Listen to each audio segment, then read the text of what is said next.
होता रहेगा। इसलिए उत्तराखंड की जो महिलाएं हैं और जो बच्चे हैं उसके साथ खड़े होइए और हर जगह वो स्थिति पैदा होना चाहिए कि आप मेरे हाथ का बना नहीं खाएंगे तो हम भी आपके हाथ का बना नहीं खाएंगे।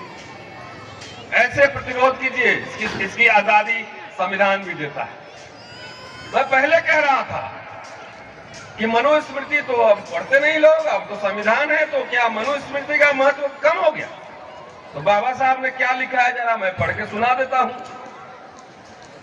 उन्होंने लिखा है कि कानून के मुकाबले प्रथा समझते हैं ना, जो सदियों से प्रथा चली आती है, कानून के मुकाबले प्रथा कोई नगण्य चीज नहीं है, महत्वहीन चीज नहीं है।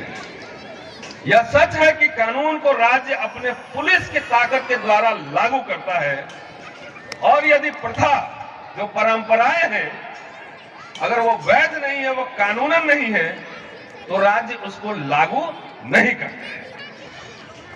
लेकिन व्यवहार में इस अंतर का कोई महत्व नहीं है। राज्य जितने असरदार ढंग से कानून को लागू करता है, उससे कहीं ज्यादा असरदार ढंग से प्रथा को, परंपरा को समाज, जनसमूह लागू करता है। इसका कारण यह है कि जो संगठित जन समुदाय है, समाज है, उसकी जो ताकत है, उसकी जो फोर्सिंग ताकत है, बाध्यकारी शक्ति है, वो राज्य की शक्ति से कहीं ज्यादा होती है। इसीलिए गांव में कानून, थाना, पुलिस अलग है, लेकिन गांव का काम कैसे चलता है? वो प्रथाओं, परंपराओं से चलता है। ये बाबा साहब आज से 80 साल पहले उन्होंने ये बात लिखा। आगे उन्होंने कहा, बात समझिए, आपके इर्द गिर्द ये सब होता नजर आ गया। आज मैं बाबा साहब के लेखन से कुछ बातें आपके सामने रखना चाहता हूं,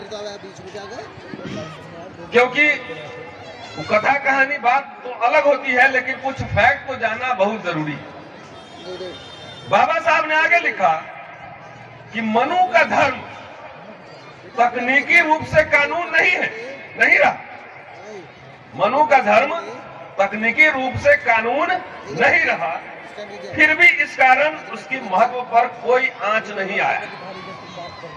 परिस्थितियां ऐसी हैं जो मनु के धर्म को लागू करने में, पूरा करने में पूर्ण रूप से सक्षम है।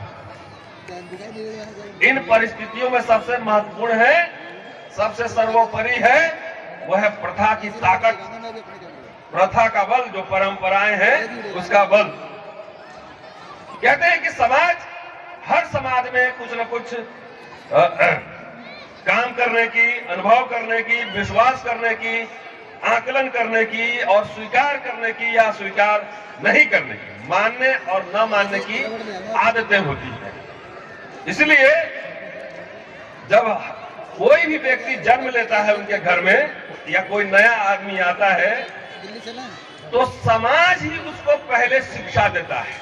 कहते हैं ना, मैडम प्रिंसिपल यहाँ बैठी हुई है, मैं हिस्ट्री पढ़ाता हूँ, और कहते हैं कि जो परिवार है वो पहली पाठशाला है।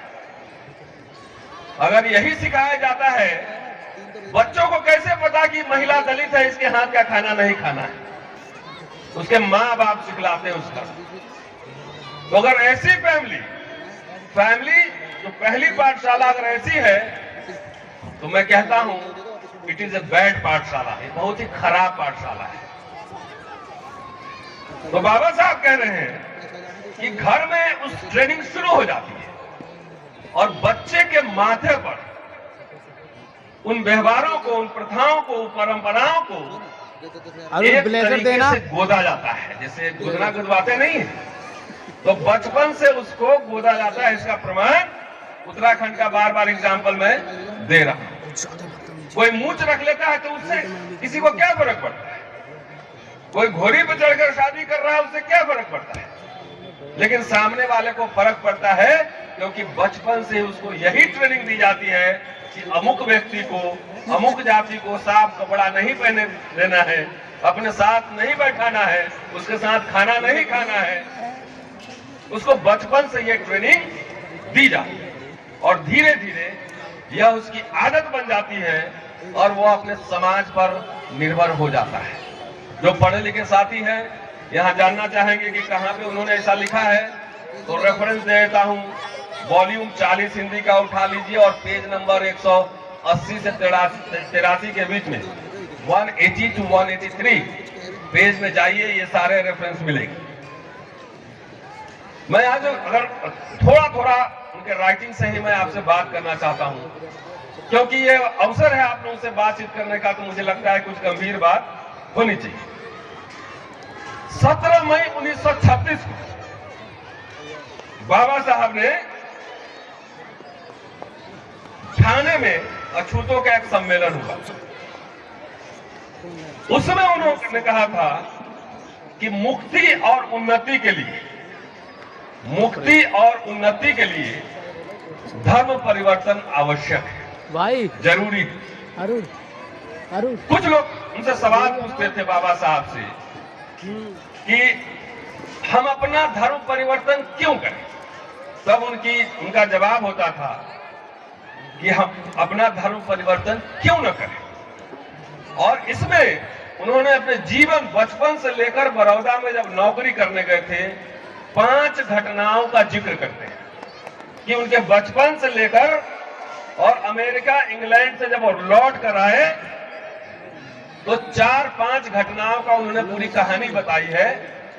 और उसके बाद जो उन्होंने व्याख्या की है, 1-2 पैराग्राफ 5-7 लाइन में आपको सुनाता हूं।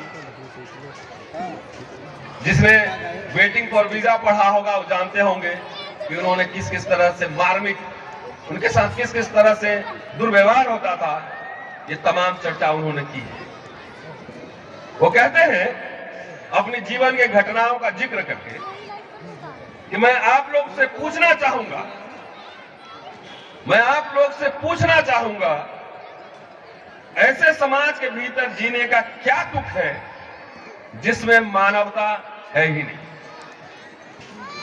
जिसमें आपके प्रति आदर नहीं है, जो आपकी रक्षा नहीं करता और जो आपको मानव नहीं मानता। इसके विपरीत यह समाज आपका अपमान करता है, नीचा दिखाता है और तुम्हें आहत करने का, तुमको परेशान करने का कोई अवसर जाने नहीं देता।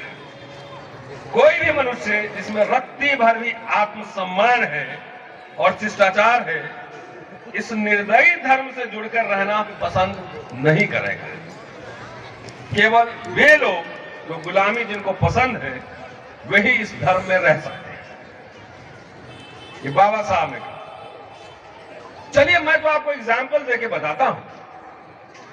मैं दिल्ली यूनिवर्सिटी के हिंदू कॉलेज में पढ़ाता हूं। वहां ये देखिए, वहां एक मैंने बाबा साहब की मूर्ति के साथ कोट लगाया है कि nothing is more disgraceful for a brave man than to live a life devoid of self respect. मैंने तो कभी नहीं कहा कि मैं हिंदू, मैंने पहला लाइन कहा कि भाई मैं न हिंदू पैदा हुआ हूं न हिंदू मरूंगा। बावजूद इसके आकर देखिए कि विश्वविद्यालय में मेरी कितनी लड़ाई होती है।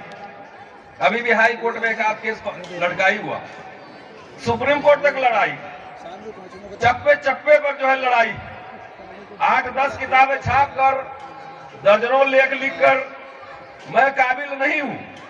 एक पन्ना छाप के सब मेरिट वाला बना हुआ है। बोले आ जाओ मेरिट वही चर्चा कर लेते हैं। भीम ज्ञान चर्चा है, एक मेरिट ज्ञान चर्चा भी शुरू करिए कि आपके मेरिट की ही चर्चा कर लेता हूं पहले। तो नहीं, चर्चा नहीं करेंगे। गोवा का स्पेलिंग जो है गलत बोल के वो लोग पास हो जाते हैं। गोवा का स्पेलिंग गलत बोल के पास हो जाते हैं। हम लोग चेकोस्लोवाकिया का स्पेलिंग भी सही बोलकर हम लोग को फेल कर दिया जाता है। ये है मेरिट की लीला। मैं तो हिंदू भी नहीं हूं, तभी का है मेरे से झगड़ा है। जो साथी जानते हैं, अनिल जी बैठे हुए हैं, तमाम साथी ऐसे जानते हैं कि कितनी लड़ाई होती है। मेरी व्यक्तिगत लड़ाई नहीं है, कोई जमीन की लड़ाई नहीं है। आप लोग समझते होंगे और मेरे समाज की त्रासदी यही, इसलिए समाज की मुक्ति में अभी समय लगेगा। इनकी त्रासदी यह है आपकी कि आपको लगता है कि मेरे से लड़ाई हो रही है। मेरे से किस चीज का लड़ाई है? ना जमीन का लड़ाई है, ना प्रॉपर्टी का लड़ाई है, ना मकान का लड़ाई है, ना पैसा का लड़ाई है। लड़ाई मेरे ऊपर जो दमन होता है वो इसलिए होता है कि आपके बीच में आकर जो बोलता हूं, जो लोग सुनते हैं, आपकी लड़ाई लड़ता हूं, इसलिए मेरे ऊपर प्रहार होता है।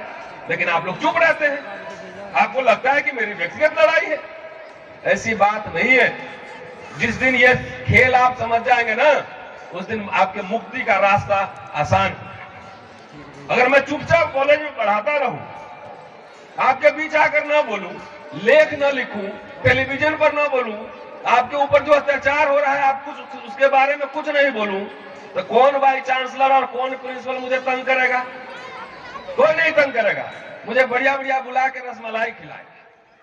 तो मुझे इसलिए